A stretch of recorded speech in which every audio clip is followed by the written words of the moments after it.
물러나라 물러나라 그 자리에서 물러나라 물러나라 물러나라 어서 빨리 물러나라 그 자리 네 자리 아니야 그 자리 우리 국민들 자리야 그 자리 하나님이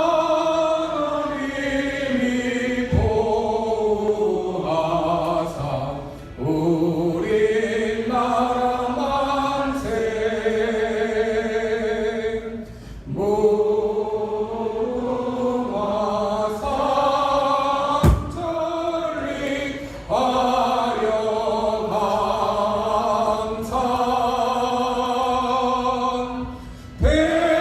대한사람 대안으로 길이 보전하세. 다음은 순국선열 및 2017년 3월 10일 돌아가신 5분의 열사를 기리며 묵념을 하도록 하겠습니다. 순국선열 및 애국열사에 대한 묵념.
바로 모두 자리에 앉아주시기 바랍니다.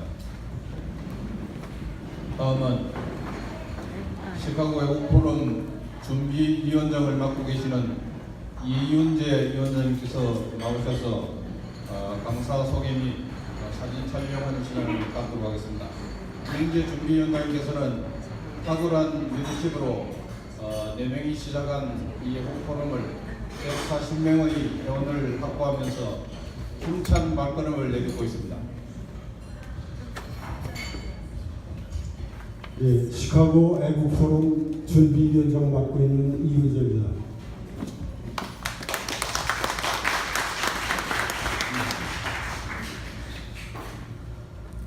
인사 말씀드리기 전에 저는 여러분들 얼굴 뵈는 것만으로도 감동이 복사합니다. 지난주에 남한의 대통령이라고 하는 친구가 평양에 올라갔습니다. 올라가서 저희들 마음대로 종전 선언을 했어요. 그게 안 되는 거는 다 아는데 왜 했을까요? 그거는 벌써 거의 70년 전에 65년 됐군요. 이승만 박사가 그걸 예견하셨는지 이미 급을 그어놨어요. 우리가 마음대로 못하게. 그러고 며칠 전에 폼페이오 장관이 평양에 정은이를 만나러 가면서 먼저 일본을 들렸습니다. 일본을 왜 먼저 들렸는지 그 사람의 발언을 보면 좀 짐작을 할 수가 있는데, 대북 제재는 굳건히 지킨다. 그러고 서울에 왔다가 곧장 평양으로 왔어요. 거기서 흘러나온 말은 지금 우리는 모르고 있고, 곧장 남한에 오셔서 다시 중국으로 갔습니다. 중국에 가서 무슨 말씀을 하셨을까? 저희는 지금 아주 심각한 소용돌이 속에 와 있는데 이게 어떻게 흘러갈지 정말 모릅니다. 지금 이 순간에 이 기평 변호사님이 그런 시대적 문제에서 우리 애국 교민들이 어떻게 하여야 될까 아마도 그런 말씀을 해주실 걸로 아는데 저는 김평우 변호사님에 대해서 소개를 안 하겠어요. 너무 건방진 것 같아서 여러분들이 더 잘 알고 있으리라 믿습니다. 조금 후에 변호사님이 나오셔서 강연을 시작하실 건데 그 전에 전부 나오셔서 같이 사진 촬영이 있겠습니다. 예, 이걸로 인사드리겠습니다. 시간을 절약하기 위해서 앞으로 나오셔서 사진 촬영에 임해 주시기 바랍니다. 이 많은 분들이 나오셔서 사진을 촬영해야 우리 애국 포럼이 더 커갈 수 있는 계기가 됩니다. 미루지 마시고 모두 다 나와 주시기 바랍니다. 네, 감사합니다.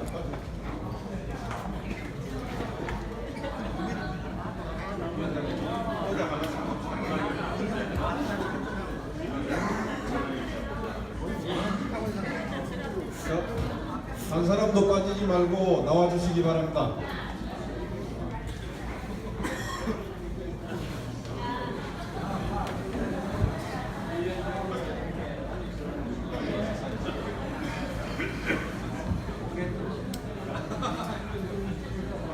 예, 나와 주세요. 이 많은 인원이 이렇게 참여해 주셔야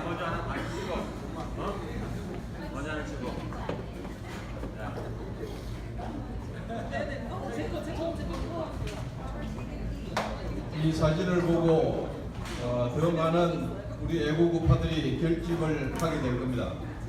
어서 나와 주십시오.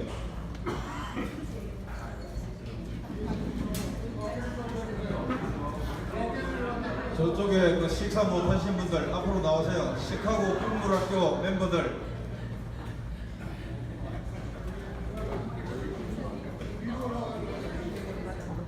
시카고 국물학교 단장님 조심하세요. 하나 둘 셋 하면은 파이팅 하겠습니다. 오른손으로 하나 둘 셋 파이팅! 한 번 더 하겠습니다. 애국 포럼 하면은 파이팅 하겠습니다. 시카고 애국 포럼 파이팅!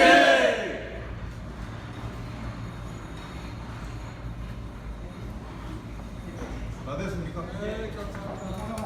예, 감사합니다.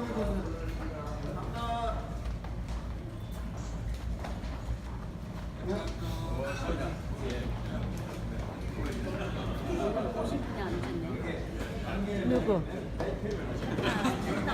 사장님? 안 오셨어요. 이런 데 오셔야 되는데. 그러게 말이야. 여러분들께서 협조를 잘 해주셔가지고 빠른 시간 안에 사진 촬영이 무사히 잘 마쳐졌습니다. 역시 애국 우파 여러분들은 누가 달라도 다릅니다. 저희들이 이 사진 촬영하는 이 모습만 봐도 힘이 납니다. 다음은 여러분들이 기대하고 계시는 김평우 변호사님 강연이 있겠습니다. 여러분들 워낙 잘 알고 계시니까 특별한 소개는 필요 없지만 제가 원하는 것은 너무 딱딱하게 듣고 계시지 말고 환호성도 크게 질러주시고 박수도 많이 보내주시고 그런 모습을 받은 강사가 힘이 나가지고 더 열심히 강연을 할 수 있는 그런 계기를 여러분들이 만들어 주시기 바랍니다. 제 소망은 여러분들의 그 열렬한 환호가 변호사님 부부가 시카고로 이사오게 하는 그런 동기가 되었으면 하는 그런 마음입니다. 크게 박수 한번 해주십시오. 자, 그러면 변호사님 모시겠습니다.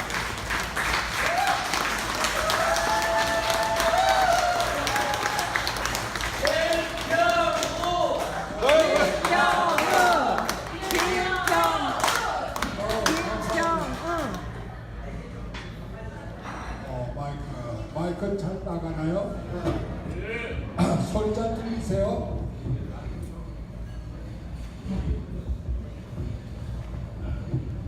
소리 잘 들리세요? 그 마이크 성능 수고했습니다. 예. 너무 제가 이런 거 환호 들은 건 상당히 오랜만인 것 같습니다. 제가 2017년 3월 달에 탄핵 직전에 강연에서 3일 전에 서울 서울 대학문 앞에서 아마 대한민국 역사상 최대의 인파라고 하던데 그때 제가 강연을 한 적이 있는데 그때 참 여러분들의 뜨거운 환호를 듣고 그동안에 제가 고생했던 모든 그 피로를 다 잊을 수 있었습니다. 오늘 또 여기 시카고에 와서 여러분들 오래간만에 환호 소리 들으니까 또 제가 그동안 고생했던 여러 가지 피로들이 다 풀린 것 같습니다. 감사합니다.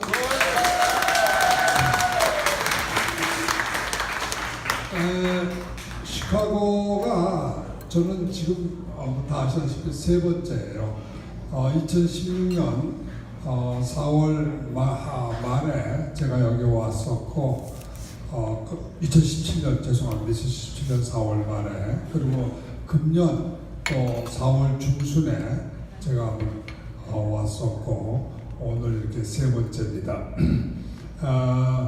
제가 여기 시카고뿐만 아니라 다른 큰 도시들도 거의 3번 강연을 하면서 투어를 했습니다.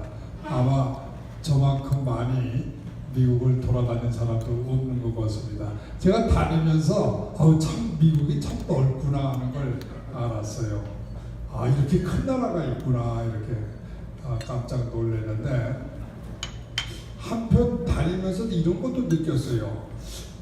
정말 여기서 태극기 집회하고 태극기 운동하기가 참 어렵구나 이런 것도 느꼈어요. 왜냐하면 서울 같으면은 아시다시피 지하철이 얼마나 발달되어 있습니까? 그래서 1시간 내에 어디서보다 서울 세종로에 광화문에 또 시청 앞 서울역 이렇게 번화로 다 모일 수가 있는데 보니까 이 미국은 다 흩어져 살고 멀리 살기 때문에 자동차를 타고 막 1시간, 2시간씩 운전을 하면서 오시니까 자리를 한번 만든다는 것이 얼마나 어렵구나 하는 것을 깨달았습니다. 그래서 제가 미주에서의 태극기 운동은 제가 찾아가는 그러한 강연을 하는 것으로 작전을 바꾼 거예요. 제가 기다려서 하는 게 아니라 찾아다니면서 강연하는 덕분에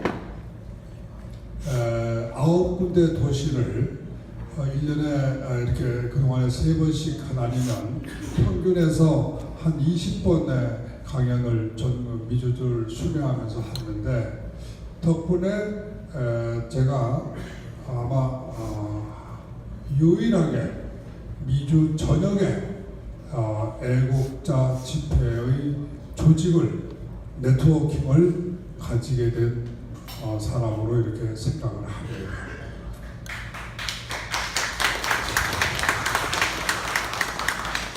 (1년) 반 동안 뿌린 씨를 이제 서서히 거둘 때가 됐다고 저는 생각을 합니다. 그동안 한국에도 못 가고 순전히 미주를 이렇게 다니면서 제가 계속 강연을 한 것은 나름대로 제가 생각한 뜻이 있고 계획이 있었기 때문입니다. 저는 한국에서 박근혜 대통령께서 너무나 어처구니 없이 탄핵을 당하시고 나서 3월 10일 날 탄핵 결정이 나고 나서 제가 깨달은 게 있었어요. 이제 곧 한국은 더 이상 애국운동을 하기가 어려운 그러한 대단히 힘든 곳으로 바뀌겠다 하고 느꼈어요. 그래서 이제 한국에서 애국운동 하기보다는 제가 잘 아는 미주에서 애국운동을 하는 것이 어쩌면 더 효과적일 수 있겠다라고 저는 생각을 하고 그때 결심을 해서 미국에 왔습니다. 와서 바로 만든 것이 바로 Save Korea 파운데이션이에요. Save Korea 파운데이션은 뭐 한국말로 번역하면은 구국재단이 될 수도 있고 또는 구국연대도 될 수 있고 뭐 구국회의도 될 수 있고 어쨌든 간에 구국이라는 이름을 제가 사용을 했습니다. Save Korea. 왜냐하면은 저는 그때 한국이 물속에 빠진 또는 물속에 빠진 또는 멸종의 위기에 걸린 그러한 그 위험한 상태에 빠졌다는 것을 직감했기 때문에 이제 우리가 구출해야 된다고 생각을 했어요. 그리고 그 구출을 하려면은 그 안에서 구출하기보다는 바깥에서 구출의 로프를 던져주고 또 구출을 할 수 있는 물자를 보내주고 또 우리가 필요하면은 돈을 보내주고 뭐 더 필요하다면 우리가 다른 어떤 군사적 지원도 또 도와줘야 될 것이다. 저는 이렇게 생각을 해서 세이브라는 용어를 쓰기 시작했습니다.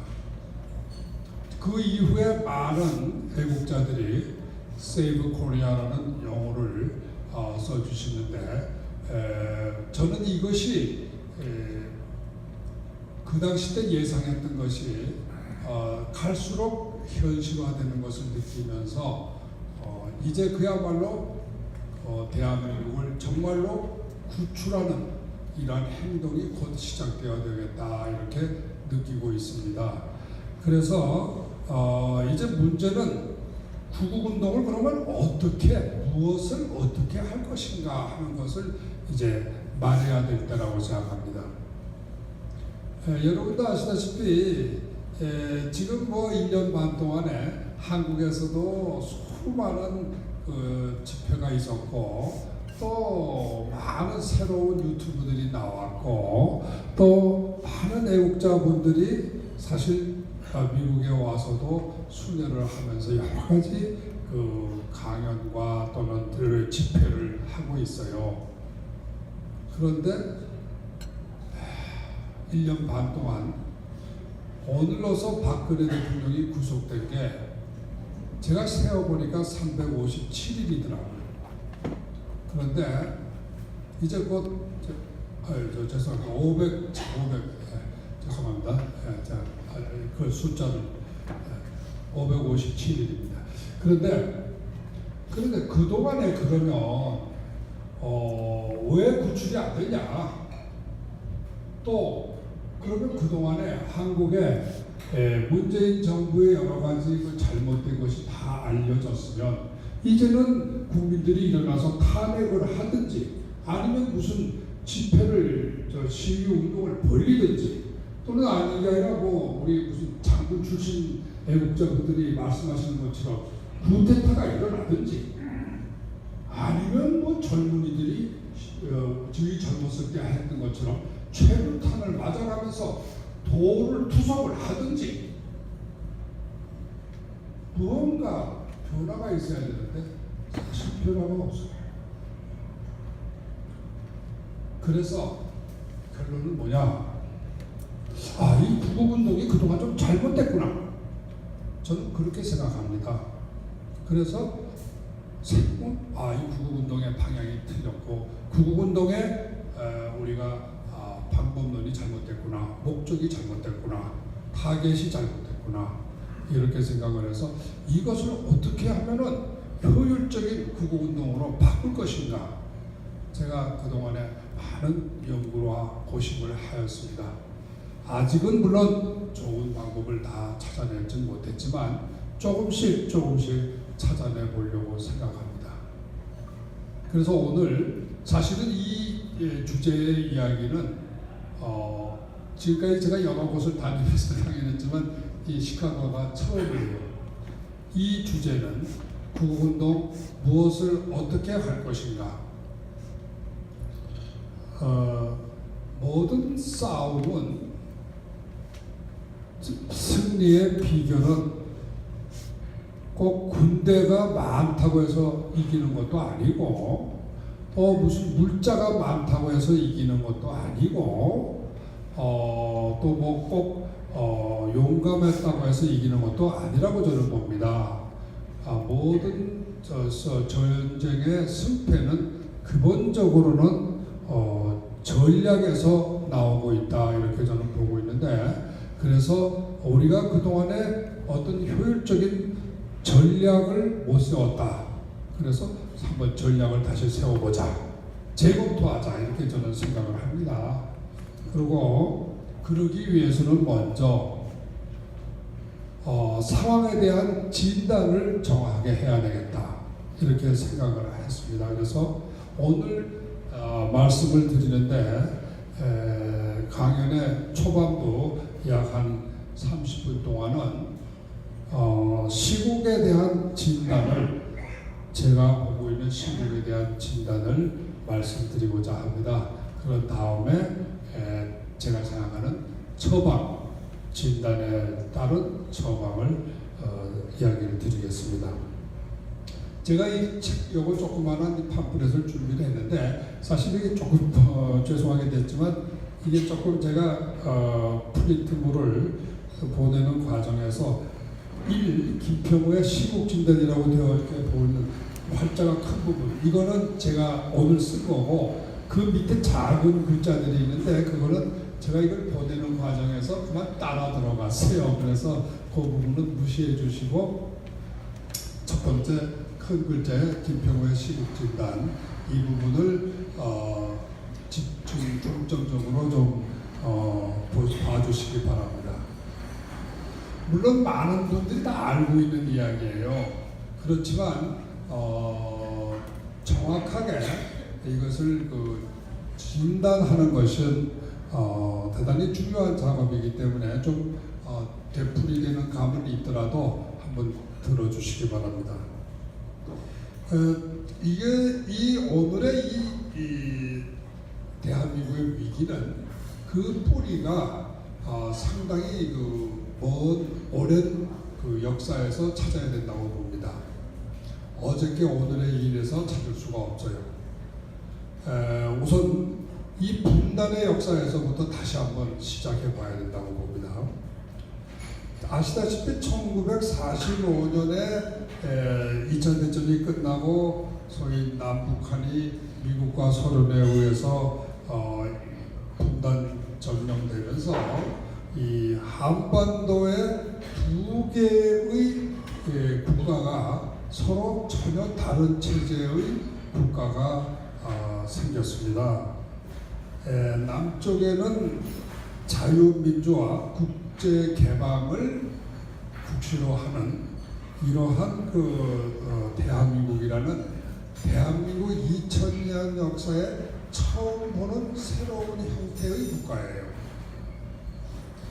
자유라는 개념 그 전에 우리 한국 사람들은 모르고 있었습니다. 조선민족은 그러한 단어를 모르고 살았었어요. 또 개방이라는 것, 국제개방이라는 것도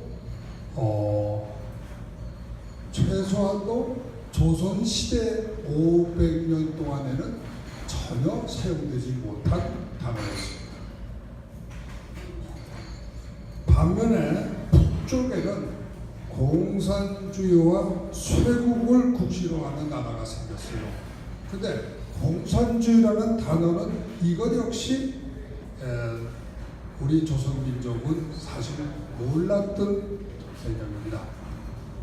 어떤 의미에서 보면은 새로운 자유와 마찬가지로 새로운 개념이에요.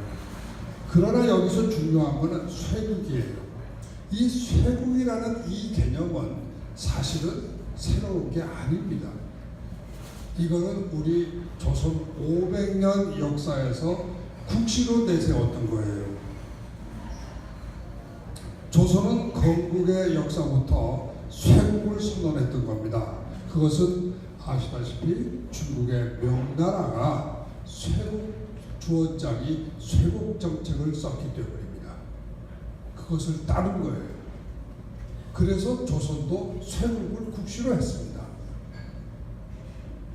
북한은 공산주의라는 이념은 어떤 의미에서 보면은 그 시절에 새로 수입된 신 이데올로기지만 쇄국이라는 전혀 새롭지 않은 오히려 전통적인 그러한 한국의 전통적인 가치를 국시로 채택한 거예요. 그래서 북한은 공산주의라는 새로운 요소와 쇄국이라는 전통적인 요소가 합쳐진 나라입니다. 이것이 북한과 남한의 차이를 저는 이야기할 때 자유와 공산으로 구별하기보다는 국제 개방과 쇄국으로 보는 것이 옳다고 저는 봅니다. 물론 이러한 해석은 대단히 새로운 해석이에요. 그러나 이것은 대단히 중요한 개념입니다. 왜냐하면 공산주의라는 개념은 사실은 서양에서 나왔어요. 동양에서 나온 거 아닙니다. 서양에서 나왔고, 서양에서는 공산주의라는 개념이 사람들은 이것이 소련에서 나왔다고 그러지만 사실은 그것이 아니라 독일이나 또는 영국에서 나왔습니다. 잘 아시잖아요. 막스는 독일에서 태어난 학자지만 공부를 런던에서 했습니다. 그리고 그 경제학 공부는 주로 전통적인 런던의 구라파의 산업혁명 이후에 일어난 유럽의 경제 발전 그 모순을 지적한 것이 막스예요. 그렇기 때문에 공산주의는 역시 서구의 산물입니다. 그러니까 서구에서는 자유와 공산이라는 두 개의 아들이 있었던 거예요. 그 한쪽은 동쪽으로 돌아가서 소련으로 가서 공산주의가 됐고, 하나들은 서쪽으로 돌아서 미국에 가가지고 이와 같은 자유국가가 된 것입니다. 그러니까 자유와 공산은 똑같이 외래적 요소예요. 우리 한국인들에게는 똑같이 외래적 요소입니다. 근데 국제개방이라는 것은 또 역시 대한민국 사람에게는 외래적인 요소예요. 쇄국은 반면에 전통적인 요소입니다. 그렇다면 남한과 북한을 구별할 때 우리가 어떤 차원에서 봐야 되느냐? 한쪽은 자유고 한쪽은 공산이야 하는 것은 저는 그것은 대단히 도식적인 굉장히 서구적인 관점의 분류라고 봅니다. 진짜 한국 사람에게 중요한 것은 국제 개방이냐 아니면 전통적인 폐쇄주의냐의 선택이에요. 남한이 선택한 것은 국제 개방이고 이것은 이승만 대통령께서 받아들인 서구적 가치입니다. 쇄국을 거부한 거예요. 미국과 동맹을 맺은 거, 또 자본주의를 채택한 거, 물론 그것은 지만 다른 눈에서 보면은 중국을 거부하고 서구와 손을 잡았다고 하는 것은 쇄국을 거부하고 개방을 택한 것을 의미합니다. 지금 남북한 싸움의 핵심은 개방과 쇄국의 전통적인 싸움이 다시 대결한 것, 재현된 것이라고 저는 봅니다. 이러한 시국적 진단을 저는 가지고 역사적 그 분석을 가지고 이 시국을 진단하고 있습니다. 남쪽은 시대의 선각자 이승만 건국 대통령께서 한미동맹 정책을 채택을 했고 중국과의 동맹은 쇄국을 의미해요. 왜냐하면 그것은 조선 500년 동안 해왔던 거예요. 조선으로 돌아가는 걸 의미해요. 근데 이승만 대통령은 중국에 동맹하는 것을 거부하고 미국과 동맹을 택함으로써 대한민국의 역사를 바꾸는 겁니다. 그래서 박정희 애국 대통령께서는 바로 이 한미 동맹에 기초해 가지고 경제 발전 정책을 세우신 겁니다. 그것이 성공해서 오늘날 대한민국의 경제적 발전과 민주적 발전이라는 두 가지 성공이 동시에 이루어진 거예요. 그런데 북한은 아까도 말했지만 공산주의와 쇄국이에요. 공산주의가 반드시 쇄국은 아닙니다. 공산주의 국가 중에서도 공산주의자 중에서도 쇄국이 아니라 국제공산주의를 주장하는 사람들도 많이 있습니다. 그것이 바로 국제공산주의 운동이에요. 여기 미국의 공산주의는 미국의 쇄국을 주장하지 않아요. 쿠나파의 공산주의가 쿠나파의 쇄국을 주장하지 않습니다. 일본의 공산주의가 일본의 쇄국을 주장하지 않아요. 쇄국을 주장하는 공산주의는 유일하게 북한입니다. 북한이 중국도 쇄국을 주장하지 않습니다. 여러분 중국에 외국 사람들이 못 들어갑니까? 다 들어갑니다. 중국이 무역을 안 합니까? 다 합니다. 무역을 안 하고 외국 사람을 못 들어오게 하고 자기 국민을 못 나가게 하는 나라는 북한밖에 없어요. 북한의 정체는 공산주의라는 관점에서 보면 안 됩니다. 북한은 쇄국의 국가예요. 그것이 북한의 핵심이에요. 이것을 정확하게 인식하는 것이 앞으로 대한민국의 부국을 운동하는 데 있어서 가장 중요한 요소라고 저는 보고 있습니다. 아마 이러한 이야기는 대단히 새로운 이야기이기 때문에 일부 분들에게는 혼란과 또는 의문을 많이 일으킬 줄로 믿습니다. 한번 다음 기회에 또 각자들 돌아가셔서 제 말하는 뜻의 의미를 다시 한번 생각해 주시기를 바라겠습니다. 어쨌든 간에 개방이라고 하는 것은 대단히 매력적이고 한국의 발전은 결국 개방에서 일어난 거예요. 그런데 개방은 양날의 칼입니다. 개방이라고 하는 것은 좋은 면만 있는 게 아니에요. 개방이 가지고 있는 가장 큰 위험은 결국은 개방을 하면서 관용을 하게 되고 다양성을 포용하게 되고 다른 자기와 다른 것을 인정하고 그것을 받아들이는 것을 의미하게 되는데 이것이 이 관용과 포용이 어떤 한계를 잃어버리고 무작정 관용, 무작정 포용으로 넘어가면 바로 자유의 과잉 현상이 자기 상실이 일어납니다. 오늘날 남한이 처하고 있는 상황과 위기는 바로 여기서 시작된 거예요. 소위 박정희 대통령의 경제 발전이 가져온 여러 가지 열매의 성과들을 우리 국민들이 엔조이하면서 자유스럽게 외국 여행도 나가게 되고 또 중국도 돌아보게 되고 세계 각국도 알게 되고 그러니까 이제 한국의 사람들이 소위 자유의 가치를 만끽하면서 어떠한 함정에 빠졌냐 하면은 북한을 과소평가하는 거예요. 북한을 과소평가하고 남한을 너무 과대평가하기 시작한 거예요. 그게 바로 뭐냐 하면은 북한을 무조건 포용하면 된다고 생각하는 거예요. 우리 한민족끼리인데 싸울 거 있어? 북한을 좀 도와주면 어때? 우리가 너무 잘 사니까 미안하잖아. 우리 같이 좀 나눠 먹자. 대단히 자유주의 이념 또는 여러 가지 면에서 좋은 생각이라고 누구나 다 고개를 끄덕일 수밖에 없어요.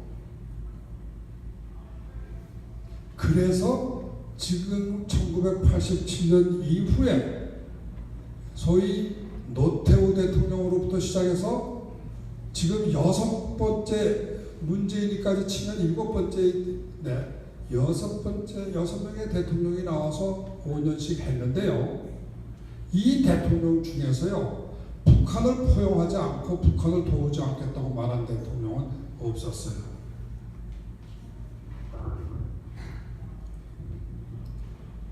우리가 잘 알다시피 노태우 대통령은 보통 사람이라는 유명한 정책을 내걸었고 북한을 포용해주기 위해서 소위 아시다시피 남북한 비핵화 협정을 한반도 비핵화 협정에 사인했습니다. 그리고 북한의 남북한 유엔 동시 가입을 받아들였어요. 그것도 북한을 포용하는 정책이죠. 그 당시 때도 그것은 누구나 다 국민들이 박수를 쳤습니다. 그게 나쁜 것은 아니었기 때문에. 김영삼 대통령은 한 걸음 더 나갔어요. 정교조, 그것도 받아줘야지. 다 받아줘. 포용의 범위, 관용의 범위가 자꾸 늘어나기 시작한 거예요. 김대중 대통령은 포용하는 거고, 그거 가지고 도와줘야지. 도와줘야지. 한 걸음 더 나갔어요. 어떻게 도와줘? 돈으로 도와줘야지 뭐. 여러분, 여기가 문제예요. 여기가. 왜? 돈으로 도와주면요, 그건 무역으로 도와주는 거하고 달라요. 그 돈은 어디로 가요? 그 돈은 비자금이 되는 거예요.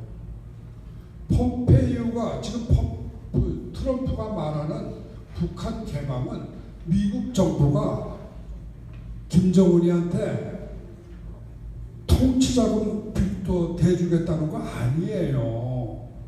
그거는 개방을 의미하는 거예요. 중국처럼 너 시장 개방을 하라는 거예요. 그러면 맥도날드가 들어가고 또 스타벅스가 들어가고. 여러분, 그건 정말 꿈이죠. 여러분, 맥도날드가 들어가고 스타벅스가 들어가면 북한이 어떻게 될 것 같아요? 최근에 북한에서 갔다 온 사람들 중에는요, 저도 그 사람 강연을 들었어요. 저보고 저희들 모아놓고 뭐라고 그러셨냐면, 내가 북한에 평양에 가봤는데 달라졌어. 김정은이가 들어오더니 확 달라졌어. 확 달라져서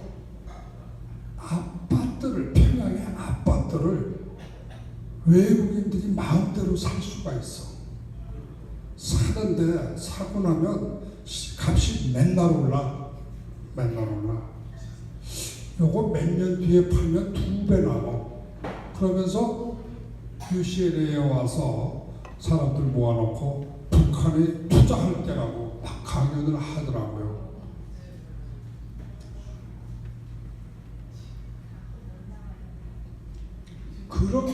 저는 그렇게 생각해요.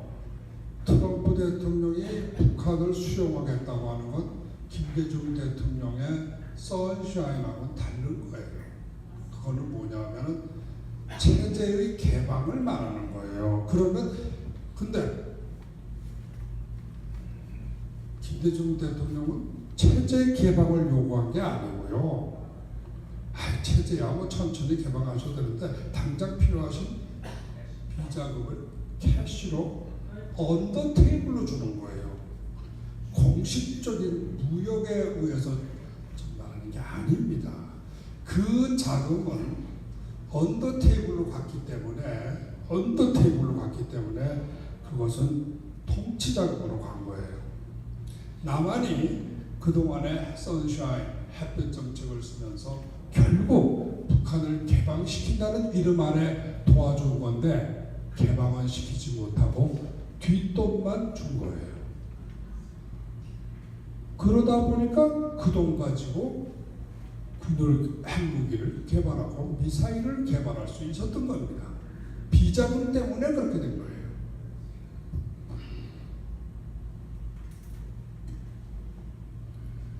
지금 그 다음에 노무현 대통령, 제가 볼 때 이분도 역시 북한을 못 도와줘서 안달이 났었어요. 난 이명박 대통령께서도 뭐 그분이 그렇게 도와주고 뭐 그런 분은 아닌 것으로 압니다. 그분 때 금강산 관광도 중단이 됐습니다. 브레이크를 걸었어요. 그러나 2년적으로 보면 그분도 소위 진보를 내세웠습니다. 진보를. 자기가 보수라는 말을 듣는 것을 굉장히 수치로 생각을 했어요. 나 보수 아니야. 나 젊었을 때 운동권에 있었던 사람이야. 다 이해하고 있어. 나 사회주의가 뭔지도 잘 이해해. 이렇게 북한의 모든 것을 이해하고 선의로 보고 포용하겠다고 하는 정책은 1987년 이래 모든 대한민국의 대통령들이 사실상 시행했던 거예요. 그래서 그 관용, 우리 남한이 주는 소위 자유가 주는, 개방이 주는 그 어떠한 선의의 제너러시티, 관용과 다이버시티, 다양성에 대한 수용이 결국은 북한을 그러면 개방을 시켰냐? 개방을 못 시키고 북한의 핵무기와 미사일만 개발시키는 부작용만 나왔던 거예요. 여기에 또 한 가지 문제가 생겼어요. 대단히 중요한 문제예요. 이 시점에 소위 북한이 2015년부터는 김정은이가 소위 그 2012년이죠 아마 집권자가 된 게 자기 아버지가 갑자기 죽고 갑자기 올라왔는데 참 빠른 시간 내에 숙청을 다 해버리고 권력을 완전히 장악을 했습니다. 그래가지고 2015년부터는 아까 이야기한 대로 핵무기와 미사일로 세계가 부인할 수 없는 핵 강국으로 사실상 등장을 했어요. 여기가 문제가 된 거예요. 북한은 핵무기를 가지게 됐는데 남한은 아까 이야기했지만 노태우 대통령이 1991년에 비핵화 협정에 서명을 한 이후로 남한은 핵무기를 개발하지 않았습니다. 대응 핵무기를 가지지 않았어요. 여기서 핵의 권력이, 핵무기가 있는 것과 없는 것에 비대칭이 생긴 겁니다. 이 비대칭을 미국의 해무산으로 상쇄하고 할 수 있다는 어떠한 대단히 위험스러운 가정이 결국은 오늘의 화를 불렀다고 저는 봅니다. 다음에 또 한 가지 요소는 그 무렵에 국제관계에 커다란 변화가 일어났어요. 그게 바로 중국의 부상입니다. 중국이 2015년부터는 미국과 버금가는 GDP를 갖게 됐어요. 15조 불, 미국의 15조 불을 육박하는 거대 경제 대국으로 부상했습니다. 이렇게 되니까 한반도 주변의 상황이 완전히 달라진 거예요. 중국이라는 경제 대국이 생기고 북한이라는 핵 강국이 생기면서 그 영향이 바로 남한에 미친 겁니다. 그 무렵부터 이미 북한은 제가 알고 있는 자료로는 북한은 남한에 대해서 적극적인 대남 공세 공세로 전략을 수정했습니다. 그래서 세월호 그 사건을 계기로 해서 북한과 중국의 많은 지원 세력들이 가세를 하면서 남한에서 소위 진보 세력과 좌파 세력들이 총골기에서 일어나는 반정부 운동이 생긴 거예요. 그것이 바로 촛불혁명이에요.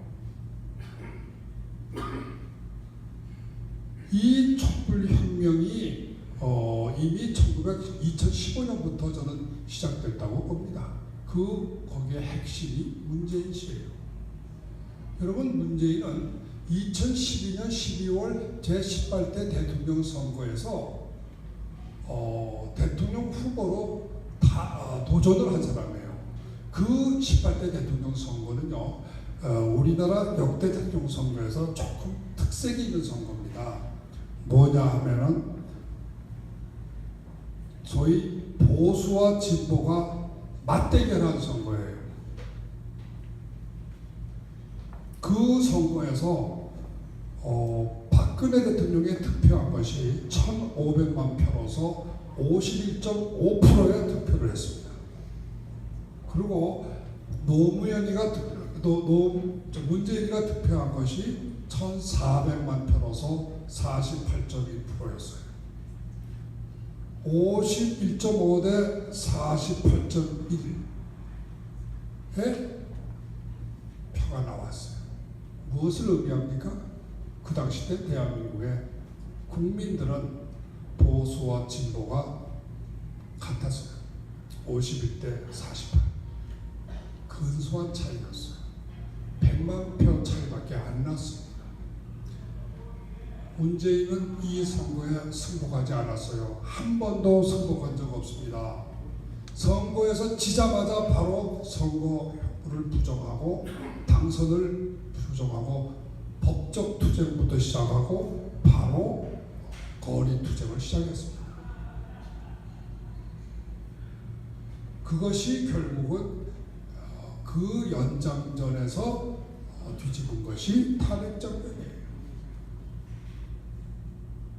그렇기 때문에 탄핵정변이라고 하는 것은 제가 탄핵을 탄핵한다는 책에서도 썼지만 이거는 연장전이에요. 보수 진보의 맞대결의 연장전이에요.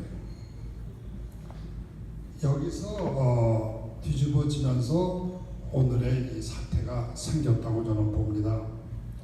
그래서 지금 현재 문재인 정부가 이제 등장을 했는데 2017년에 등장을 했는데 이 문재인 정부는 역대 대한민국 70년 역사에서 처음으로 가지고 있는 특색이 몇 가지 있어요. 첫째, 문재인 정부는요, 정상적인 대통령 선거에서 당선된 게 아니에요.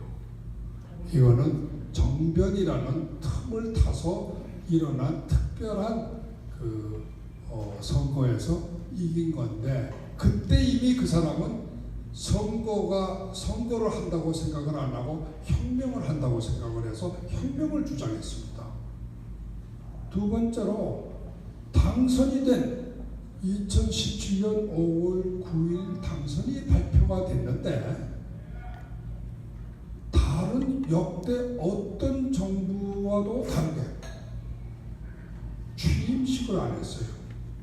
인수 절차를 안 거쳤습니다. 바로 자기 스스로 선언을 했어요. 당선됐다고. 그리고 바로 직무를 시작했어요. 무엇을 의미합니까? 선거에 의해서 일어난 정상적인 정부가 아니라 자기는 혁명정부라는 것을 스스로 밝힌 겁니다. 대통령 취임식이 없었어요. 대통령 취임식이 있었냐 없었냐? 다른 정부들은요, 12월 달에 선거하고 나서 2월 25일 날 최소한 2달의 인수위원회 절차가 있었어요.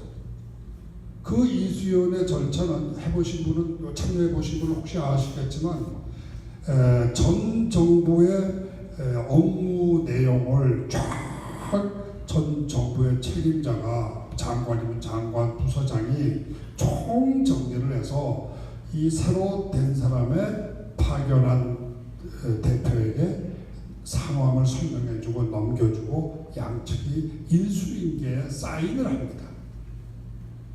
그런데 이러한 식을 안 했어요. 안 하고 바로 당선되자마자 파견을 해서 보고를 받아버렸어요. 자기가 대표를 보내서. 그것은 접수 형태를 취한 겁니다. 권력의 접수 형태를, 인계 형태를 취한 게 아니라 권력의 접수 형태를 취했어요. 무엇을 의미합니까? 혁명을 의미하는 거예요.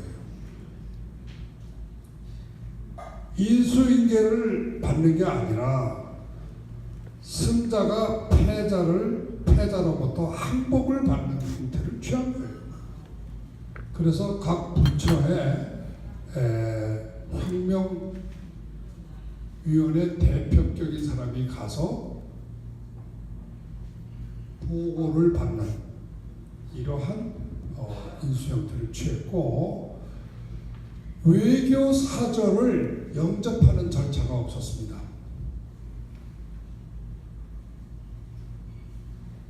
인정 안 한 거예요. 외국 사절 필요 없는 거예요. 축하받고 싶지도 않고 난 혁명으로서 집권을 한 사람이니까 너희들이 인정을 하든 말든 상관없다. 이러한 대단히 독특한 정권의 절차를 취했습니다. 이거는 그 사람이 아니라 그 사람을 중심으로 한 그 집권 세력들의 마인드를 그대로 반영하고 있는 거예요. 이것은 역대 대한민국 정부에서 없었던 일입니다. 물론 박정희 대통령께서 5.16 군사혁명을 하고 나서 소위 국가정의 최고의 형태로 장면 정부로부터 업무 인수인계를 받을 때 그와 같은 형태였어요. 그때는 장면 정부가 도주를 해버렸습니다. 그렇기 때문에 다 도망가 버리고 이러는 바람에 그것도 일종의 혁명적인 절차였어요. 그래서 이것도 제가 볼 때는 혁명적인 절차를 자기네들은 연출한 겁니다. 이것이 대단히 차이입니다. 두 번째로 문재인 정부는요, 물론 국회의 과반수를 차지했어요. 국회의 과반수를 자기 더불어민주당뿐만 아니라 정의당 다 합쳐서 소위 친여 세력으로 그 의석이 과반수를 훨씬 넘습니다. 야당의 의석이 110몇석밖에 지금 안 됩니다. 그렇다면 그건 무엇을 의미해요? 280여 석을 가지고 있는 거예요. 180여 석을.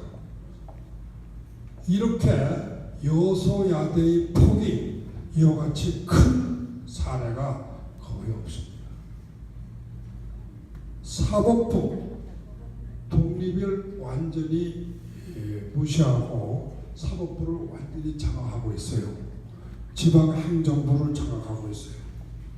이 모든 국가 권력을 이렇게 완전하게 장악을 한 거는 물론 언론의 힘 때문입니다. 언론의 절대적인 통제를 가지고 있고, 시민단체뿐만 아니라 최근에는 언론과 시민단체의 힘을 빌려서 군대를 정리하고 정보부를 정리하고 경찰을 정리해서 그야말로 대한민국 역사에 저는 박정희 대통령도 못 가진 절대 권력을 지금 장악했다고 봅니다. 박정희 대통령 때도요, 여러분들은 기억나시는지 모르지만 야당 신문은 결사적으로 강했습니다. 기독교의 정부 투쟁은 정말 대단했었어요. WCC를 비롯해서 지금 문재인 정부에 대한 투쟁 있습니까? 태극기 집회 이외에 있습니까? 교회가 있습니까? 야당이 있습니까? 뭐가 있습니까? 지금까지 대한민국 70년 역사에서 건국 대통령도 못 가졌고 박정희 대통령도 못 가졌던 절대적인 권력을 지금 가지고 있습니다. 저는 문재인 정부는 대한민국 정부 역사에 처음으로 나타난 독재, 완벽한 독재 권력이라고 규정하고 있습니다.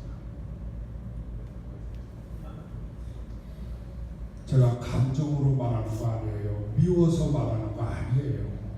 저는 숫자를 가지고 이야기를 하고 있고 저는 팩트를 가지고 말하고 있습니다.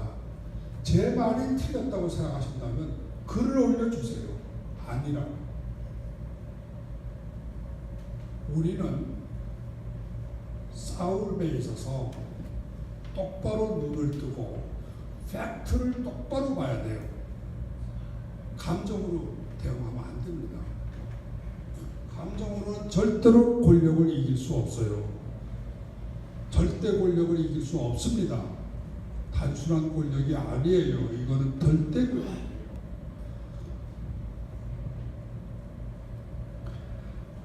지금 이 방법은 말이죠. 이 방법을 보면요.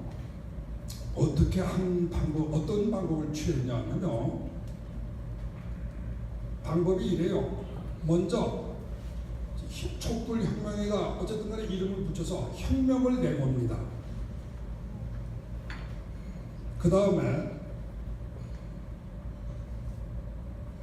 혁명의 반혁명 세력을 규정을 해요. 그래서 적을 만들어요. 그 다음에 이 적을 사람들에게 공표를 합니다. 이 사람이 혁명의 적이야 이렇게 공표를 해요. 공표를 할 때 하나씩 쪼개서 공표를 합니다. 와, 이것이 다 반혁명이야 이렇게 어리석은 짓을 안 하고 하나씩 그것도 분리시켜서 공표를 해요. 집단으로 공표를 안 하고 사람 개인 타겟으로 공격을 합니다. 적을 분리시켜라. 분리된 적을 하나씩 단두대에 올려라. 이 단두대에 올리는 것은 누가 하느냐 하면 언론이 합니다. 여러분, 언론이 사람을 단두대에 올리면 어떤 이점이 있는 줄 아세요? 우리가요, 경찰이나 검찰이나 누가 사람을 단두대에 올리려면 구체적인 팩트와 증거를 제시해야 돼요. 그런데 언론은 그럴 필요가 없어요. 카더라 그러면 되는 거예요. 카더라. 이 사람이 돈을 먹었다더라. 이 사람이 대단히 코랍트, 부패했다더라. 증거 필요 없어요. 주장만 있으면 돼요. 이게 언론의 장점이에요. 그러고서 모든 언론이 그 사람을 반혁명 불순분자 반동가로 지정을 해요. 그런 다음에 경찰이나 검찰이 구속을 해요. 구속을 하고 나서는 언론에서 출력을 해요. 여러분, 이 사람들이 쓰는 방법은 뭐냐면 언론을 구속을 할 때까지만 공개를 하고 구속이 딱 되고 나면 모든 언론에서 그 보도를 전부 삭제해버립니다. 제가요, 구속이 될 때마다 그 사람을 죄명을 알고 싶어서 왜 이 사람이 구속됐는가? 변호사는 누구인가? 이 사람은 거기에 대해서 무엇이라고 반명하고 있는가? 제가 알고 싶어서 열심히 인터넷을 뒤졌지만 특징을 발견을 했어요. 언론에서 공표할 때는 카더라 전부 똑같이 써놓고 검찰에서 구속을 한 순간에 뭐 죄명도 없이 그냥 구속됐다 그러더니 그 다음부터는 보도에서 사라져요. 인터넷 뒤져도 안 나옵니다. 이름도 안 나오는 사람이 많아요. 사라져버려요. 그 다음엔 알아서 합니다. 검찰이 알아서 하고 법원이 알아서 해요. 검찰과 법원은 어떻게 알아서 하냐고요? 이거는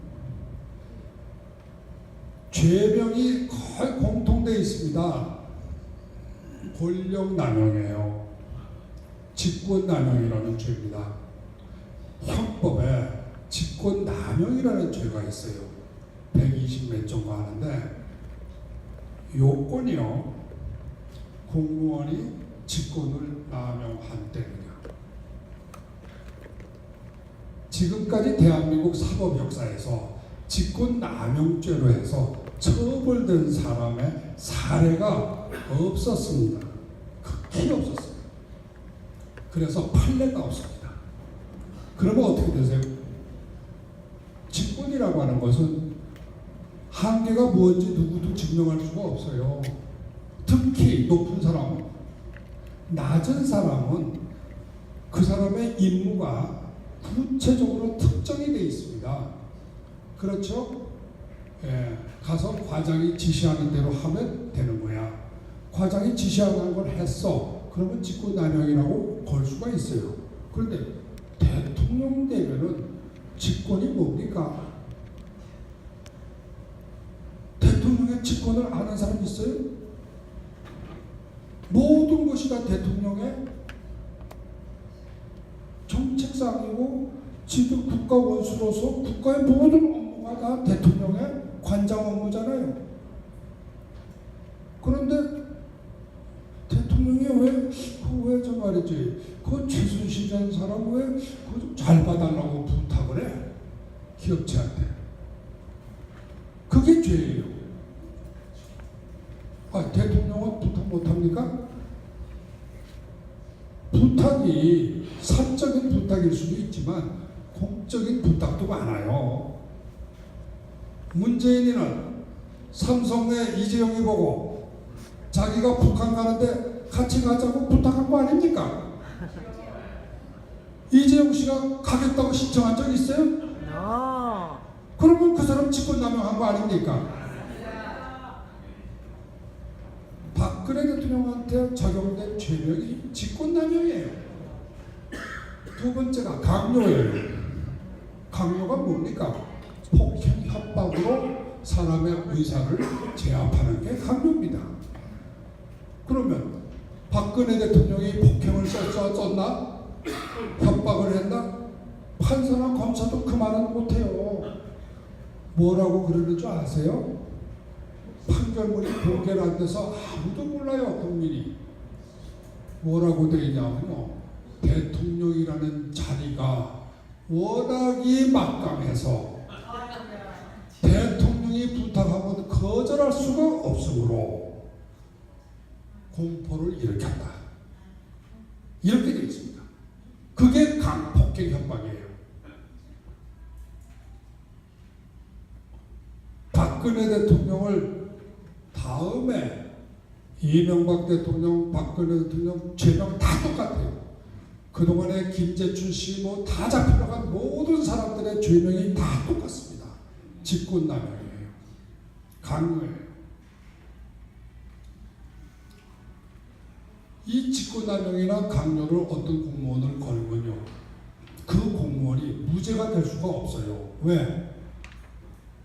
직권이 한계가 뭔지 규정이 안 돼 있기 때문에 내가 직권남용이 아니라는 걸 증명하려야 할 길이 없습니다.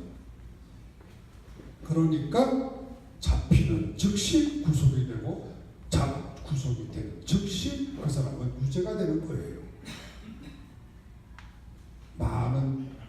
공무원들이 잡히는 순간 무죄 투쟁을 포기합니다. 변호사들이 손들어요. 방법이 없다.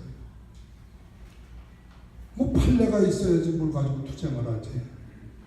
해석을 그렇게 하겠다는데, 해석의 자유라는데, 검찰과 판사에게는 법률을 해석할 권한이 있다는데 어떻게 합니까?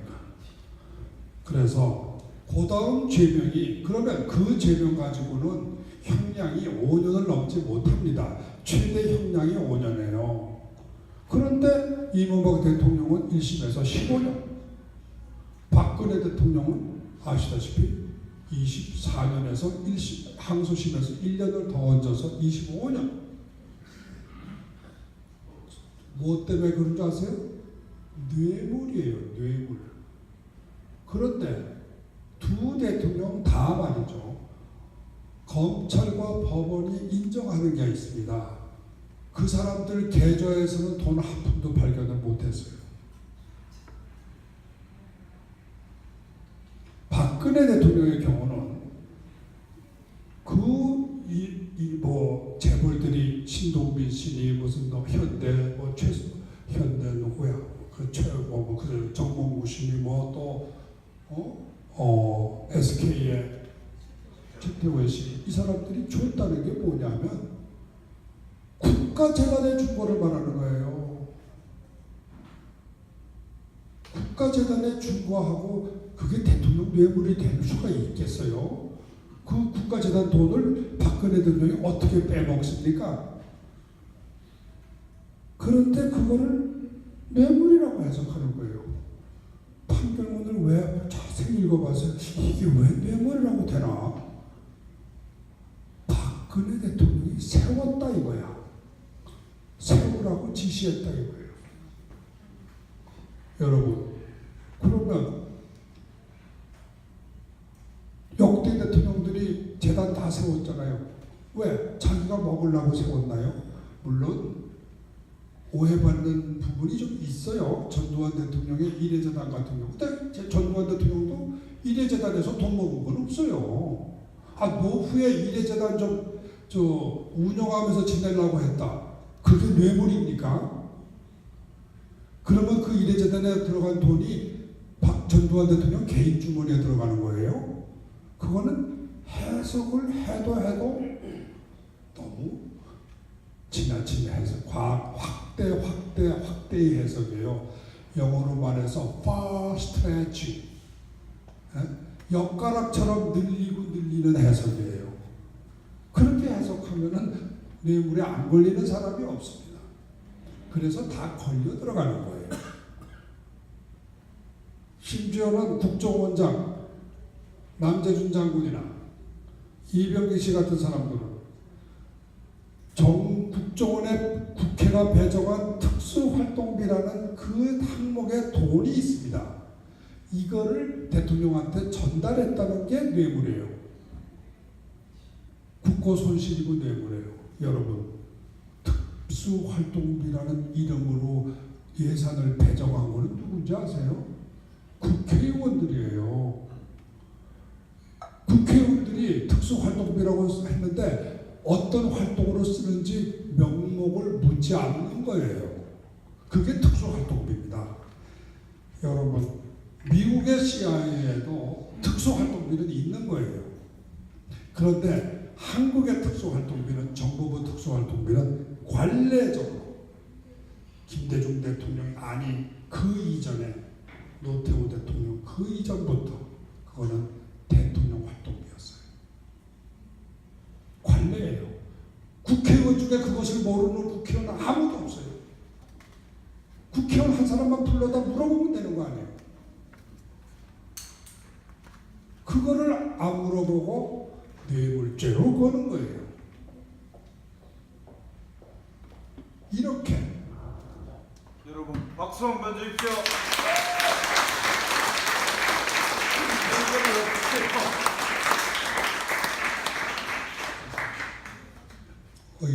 이게 오늘 제가 하는 이야기들은 다른 어떤 유튜브에서도 나오지 않는 이야기입니다.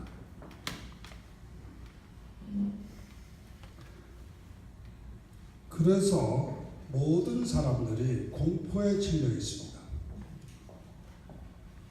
언론에 내 이름이 올라가면 난 죽는 거야. 직장은 뺏기는 거야.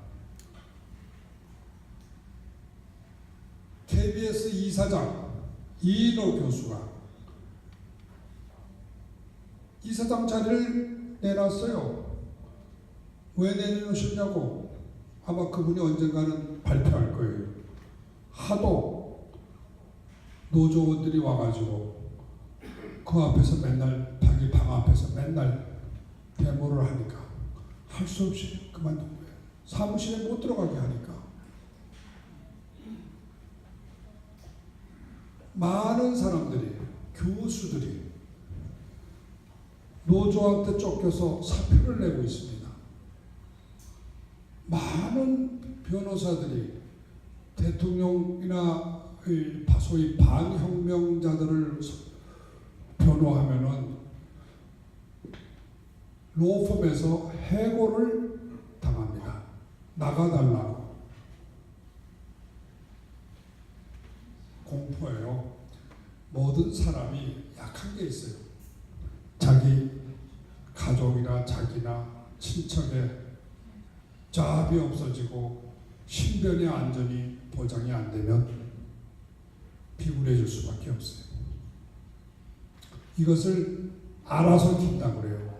한 명이 구속되면 칠링 효과, 그 사람을 통해서 그 사람 주변에 그와 유사한 그와 같은 레벨 또는 그와 같은 분류, 같은 부류의 사람, 이 사람들은 알아서 기게 돼요. 이거를 영어로 anticipatory obedience. 우리만 그런 게 아니고 이미 서양에서 동굴아파에서 많은 지식인들이 겪었던 겁니다. 이거는 소련과 동굴아파 위성 국가들이 1945년 이후에 공산화되는 과정에서 바로 이와 같은 과정으로 해서 공산화가 됐습니다. 이것은 공산주의가 상습적으로 써온 자기네 정권 취득 방법이에요. 그것을 지금 그대로 대한민국에서 사용하고 있는 겁니다. 이 가까이에는 중국 정부에서 시진핑 정부가 이 방법을 쓰고 있습니다. 여러분 혹시 중국을 여행해 보신 분이 있는지 모르겠어요. 최근에 중국을 여행해 보신 분은 공항에서 제일 먼저 보는 단어가 뭔지 아세요? 혹시 공항 가보신 분들은 느끼셨는지 모르겠는데 법치주의입니다.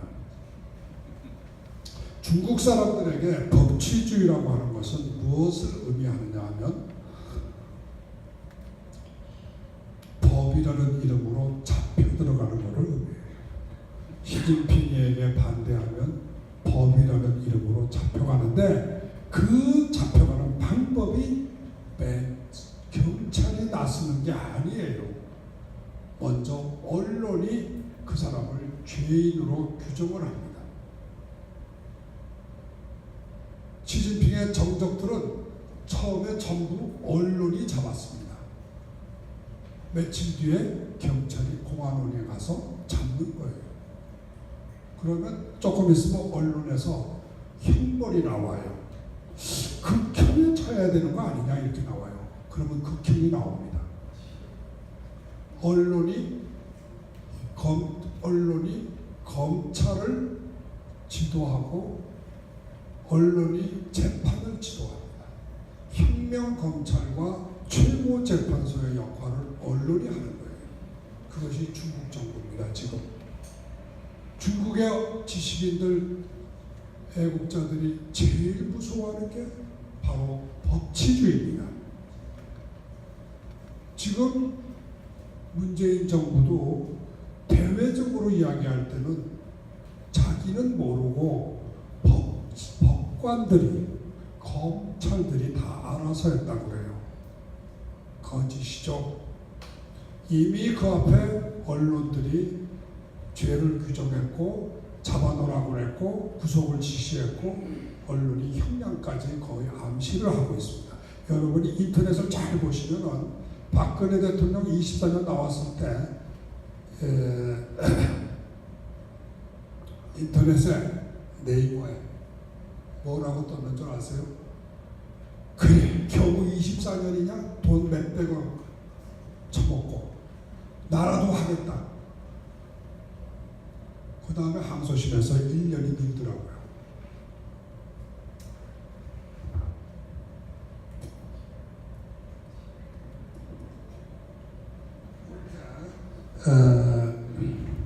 해방 후에 북한은 바로 이러한 방법을 써서 북한을 공산화시켰습니다.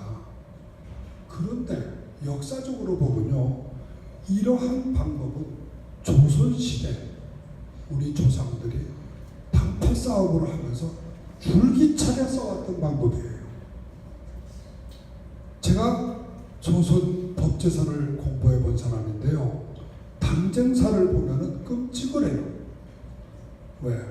지금 오늘날 우리가 보고 있는 모습하고 너무나 똑같기 때문에, 너무나 똑같기 때문에. 당쟁에서 사람을 잡아놓을 때 처음부터 그 의금부에 가서 잡아놓는 거 아닙니다. 먼저 조정에서 소위 어사라는 사람이 아무개 양반은 이러이러한 비리가 있다 이렇게 탄핵을 합니다. 그러면 조사를 한다는 핑계하에 누구를 잡느냐 하면 그 양반집에 출입하는 손님들을 잡아놔요. 그리고는 그 집의 머슴과 종들을 잡아놔요. 그러면 그들 입에서 양반의 비리가 줄줄이 나옵니다. 그러면 양반을 잡는 거예요. 그 당시에는 형량이 뭐 사약을 내리거나 아니면 귀양 보내는 거죠. 지금 똑같아. 그 방법이에요. 지금 소위 공산주의가 쓰는 방법, 문재인이가 쓰는 방법, 이건 다 조선시대에 썼던 거고 중국의 시진핑이가 쓴 전부가 다. 이건 한마디로 말하면 전근대적 통치체제입니다. 간단하게 규정합니다. 법치주의는 근대적 통치체제예요. 근대적이냐 전근대적이냐의 구별은 법치주의냐 아니냐에 의해서 판가름 나는 겁니다. 법치주의가 없으면 자유민주주의가 없어져요. 왜냐고요? 법치주의가 없어지면요, 사람들이 공포심에 잡히기 때문에 단두대에 올라간 다음에 자기가 단두대에 올라갈 것을 미리 겁을 내서 겁을 먹고 침묵을 지키거나 동조하게 됩니다. 그러면 자유가 없고, 자유가 없으면 민주주의에서는 공정한 선거가 안 이루어져요. 겁이 나서 선거를 제대로 못하게 됩니다. 공정한 선거가 없어지면 민주주의는 없어지는 거예요. 지금 시진핑이는 자기가 가장 법치주의고 민주주의라고 그래요. 형식적으로 맞죠. 그렇지만 그거 믿는 사람 아무도 없어요. 왜? 시진핑이 반대했다가는 먼저 잡혀 들어가는데, 문재인이 비판하면 잡혀 들어가는데 어떻게 문재인을 공개적으로 비판해요? 공론이 없으면 선거에서 어떻게 투표를 할 수 있어요? 공정한 투표를 할 수가 없어요. 알아야지 투표를 하죠. 문재인이가 무슨 실적이 있는지, 다음에 후계자로 나오는 박아무개라는 사람은 그러면 무슨 잘못이 있는지 알아야 우리가 찍든지 말든지 할 텐데, 언론에서 공개가 안 되면 모르니까 투표를 할 수가 없게 돼요. 모르는 사람은 반대 투표를 하지 않고 찬성 투표합니다. 그건 경험상 그래요. 그래서 문재인 정부라는 것은 지금 촛불혁명이라는 이름으로 법치주의를 파괴하여